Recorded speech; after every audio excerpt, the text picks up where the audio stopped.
ये रक्तपात शांति और अहिंसा की नीति पर चलने वाले उन्हीं गांधी जी के कारण हुआ जिन्होंने अपने प्रत्येक भाषण और लेख में क्रांतिकारियों की निंदा की।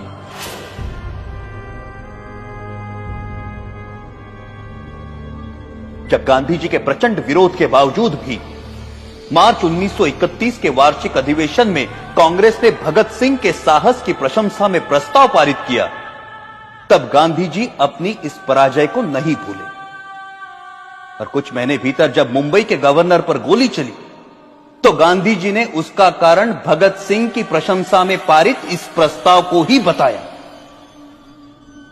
सुभाष चंद्र बोस ने गांधी जी के इस कथन का विरोध किया। परिणाम स्वरूप गांधी जी सुभाष बोस को भी अपना शत्रु समझने लगे।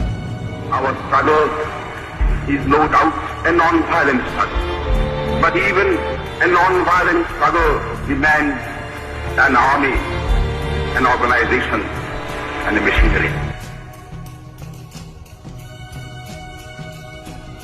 और उनका कांग्रेस अध्यक्ष चुने जाने पर गांधी जी ने कहा कि सुभाष की जीत गांधी की हार है। जब तक उन्हें कांग्रेस अध्यक्ष की गद्दी से नहीं उतारा गया तब तक उनका क्रोध शांत नहीं हुआ। जो लोग कहते हैं कि मात्र गांधी जी के परिश्रम से हमें आजादी मिली, वो एक झूठा इतिहास लिखना चाहते हैं। जब तक देशभक्त क्रांतिकारियों के बलिदान को अंधेरे में रखा जाएगा तब तक हमारी आने वाली पीढ़ियां इतिहास के सवेरे से वंचित रहेंगी। Order order. 1947 की सर्दियों में हिंदू मुस्लिम एकता के लिए गांधी जी ने जो आमरण अनशन रखा था, उसे तोड़ने के लिए जो पहली शर्त उन्होंने रखी थी वो ये थी कि दिल्ली की मस्जिदों में शरण लिए हुए हिंदू और सिख शरणार्थियों को मस्जिदों से बाहर निकाला जाए और मस्जिदें मुसलमानों को सौंप दी जाए। सरकार गांधी के अनशन के सामने घुटने टेकने पर मजबूर हुई और जिस दिन गांधी जी ने अनशन तोड़ा उस दिन वर्षा भी हो रही थी। उस असाधारण सर्दी में अच्छे घरों में रहने वाले लोग भी कांप रहे थे, परंतु उन निराश्रितों के ठिठुरते हुए कुटुंब के कुटुंब मस्जिदों से बलपूर्वक बाहर निकाले गए। जिस दिन यह घटना घटी संयोगवश मैं दिल्ली में ही था। मैंने अपनी आंखों से गांधी जी की जिद को पूरा होते हुए देखा। कड़ाके की सर्दी और वर्षा में कपकपाते हुए वो लोग बिरला हाउस पहुंचे। वहां उन्होंने नारे लगाए, गांधी जी हमें शरण दो, गांधी जी हमें शरण दो। परंतु उस भव्य भवन में रह रहे गांधी जी तक उन निराश्रितों की पुकार नहीं पहुंची। यह मर्मस्पर्शी दृश्य जिसे देखकर कठोर से कठोर मनुष्य का हृदय भी द्रवित हो जाए, मैंने स्वयं अपनी आंखों से देखा है।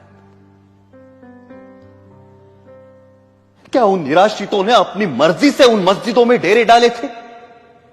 क्या गांधी जी को उन विषम परिस्थितियों की कल्पना नहीं थी जिनसे बाध्य होकर वो बदनसीब उन मस्जिदों में शरण लेने को मजबूर हुए थे? यदि उन मस्जिदों को खाली कराया जाना उचित था तो पाकिस्तान के मंदिर खाली कराकर हिंदुओं को सौंपने की मांग गांधी जी ने क्यों नहीं रखी? यदि वो ऐसा करते तभी यह सिद्ध होता कि गांधी जी निष्पक्षता से हिंदू मुस्लिम एकता के इच्छुक थे। परंतु गांधी जी ने पाकिस्तान और वहां के मुसलमानों के सामने अपना अनशन खोलने के लिए एक भी शर्त नहीं रखी, क्योंकि अपने अनुभव से उन्हें मालूम था कि उनके अनशन का जिन्ना और उनके अनुयायियों पर कोई असर नहीं पड़ता। गांधी जी ने अपने अनशन से भारत सरकार द्वारा पाकिस्तान सरकार को 55 करोड़ रुपए ना देने के निर्णय को भी पलटवाया, जबकि उन्हें भली भांति पता था कि इस रकम का प्रयोग पाकिस्तान भारत के विरुद्ध चल रहे युद्ध में अपनी विजय के लिए करेगा। वो अनेकों बार जिन्ना से मिलने गए और सदा उन्हें जिन्ना भाई अथवा कायदे आजम कहकर संबोधित किया। लेकिन एक भी ऐसा अवसर नहीं आया जब जिन्ना ने उनसे सहयोग की इच्छा प्रकट की हो। गांधी जी की जिस आध्यात्मिक शक्ति और अहिंसा की महिमा का सब जय जयकार करते हैं, वो जिन्ना की दृढ़ता के सामने नपुंसक सिद्ध हुई। जब गांधी जी को यह दिखाई दे चुका था कि वो अपनी आध्यात्मिक शक्ति से जिन्ना को प्रभावित नहीं कर सकते, तो उन्हें अपनी नीति का पुनर्मूल्यांकन करते हुए किसी दूसरे नेता को जिन्ना और मुस्लिम लीग से निपटने का कार्य सौंप देना चाहिए था। परंतु व्यक्तिगत महत्वाकांक्षा राष्ट्रहित पर इतनी भारी पड़ी कि राष्ट्र के दो टुकड़े हो गए।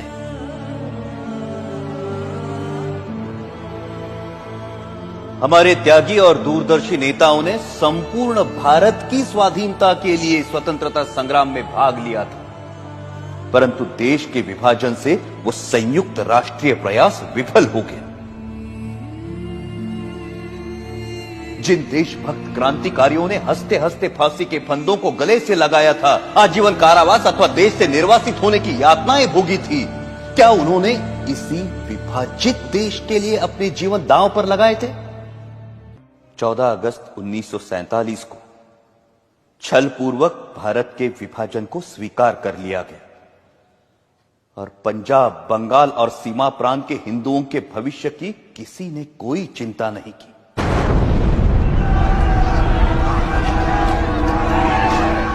करोड़ों हिंदुओं को मुसलमानों की दया पर छोड़कर गांधी जी कहते रहे कि हिंदुओं को पाकिस्तान छोड़कर भारत पलायन नहीं करना चाहिए। प्रतिदिन हजारों हिंदू पुरुषों का संहार और हजारों हिंदू स्त्रियों की अवमानना होती रही, परंतु उनकी सुरक्षा के लिए भारत सरकार द्वारा पाकिस्तान सरकार पर किसी प्रकार का कोई दबाव नहीं डाला गया।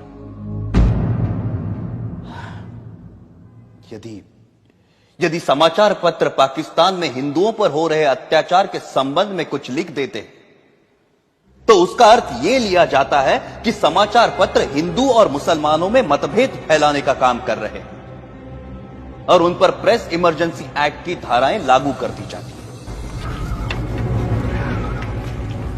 पाकिस्तान में हिंदुओं पर हो रहे अत्याचारों के विषय में गांधी जी ने कभी एक शब्द भी नहीं कहा।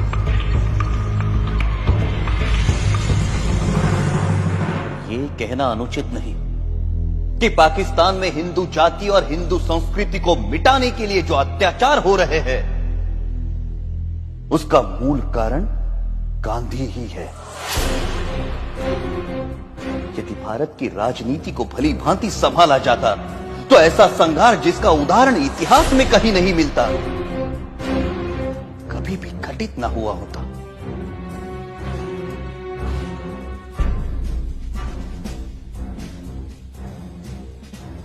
गांधी जी सदा सत्य और अहिंसा के नारे लगवाते रहे। कोई भी समझदार व्यक्ति इन नारों को बुरा नहीं कह सकता, परंतु यह आशा करना कि जीवन सदैव ऐसे उच्च आदर्शों के अनुसार चलेगा, एक दिवा स्वप्न है। वास्तव मुझे स्पष्ट दिखाई देता था कि यदि मैंने गांधी जी का वध किया, मैं जड़ मूल से नष्ट कर दिया जाऊंगा। लोग मुझसे घृणा करेंगे और जो सम्मान मुझे प्राणों से भी प्रिय है वो नष्ट हो जाएगा। मैं अवश्य मरूंगा, परंतु देश अमर होगा। मुझे स्पष्ट दिखाई देता था कि यदि मैंने गांधी जी का वध किया, मैं जड़ मूल से नष्ट कर दिया जाऊंगा। लोग मुझसे घृणा करेंगे और जो सम्मान मुझे प्राणों से भी प्रिय है वो नष्ट हो जाएगा। परंतु मुझे यह भी दिखाई देता था कि भारत की राजनीति से गांधी जी के प्रस्थान से ही भारत का भाग्योदय होगा और देश एक महाशक्ति बनकर उभरेगा। मैं अवश्य मरूंगा, परंतु देश अमर होगा। मुझे गालियां मिलेंगी, परंतु विश्व में भारत का नाम होगा।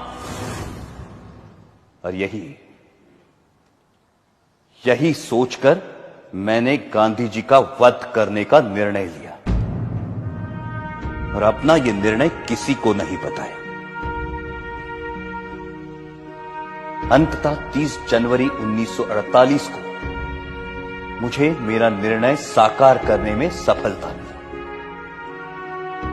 यदि देशभक्ति पाप है तो मैं मानता हूं मैं पापी हूं, और यदि देशभक्ति प्रशंसनीय है तो मैं स्वयं को उस प्रशंसा का अधिकारी मानता हूं। मेरे जीवन का अंत तो तभी हो गया था जब मैंने गांधी जी पर गोली चलाई थी। उसके पश्चात तो मैं एक अनासक्त जीवन बिता रहा हूं, और मुझे अपने कृत्य पर कोई पश्चाताप नहीं है। गांधी जी ने इस देश के प्रति जो योगदान दिया है उसके लिए मैं उनका आदर करता हूं, और इसीलिए उन पर गोली चलाने से पहले मैं उनके सामने नतमस्तक हुआ था।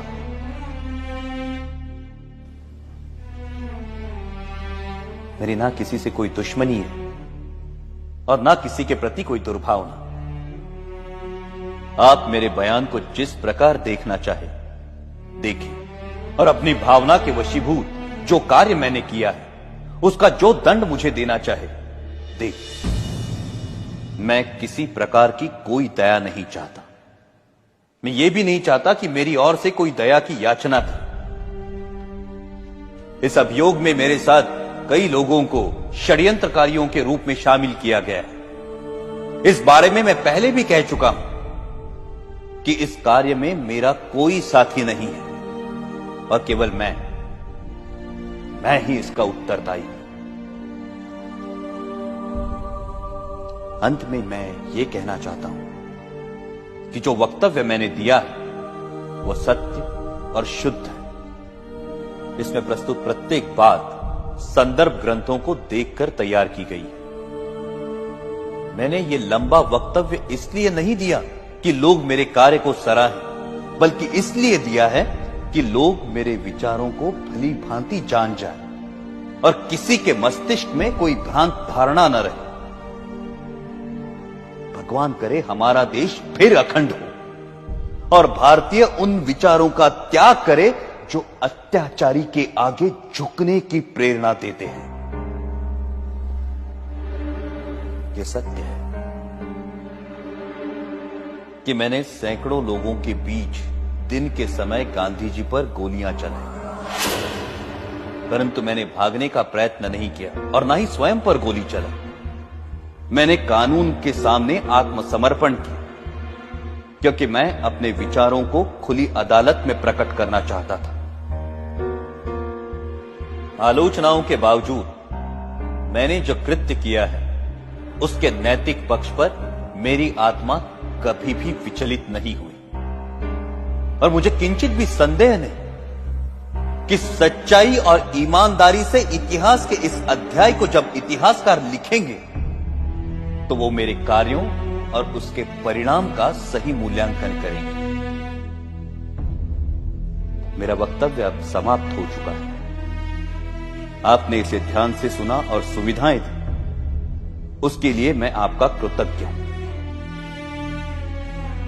जिन्होंने मुझे इस अभियोग में कानूनी सहायता दी और इस अभियोग से संबंधित पुलिस अफसरों का भी मैं कृतज्ञ हूं। जेल के अफसरों को भी सद्व्यवहार के लिए धन्यवाद। अखंड भारत अमर रहे।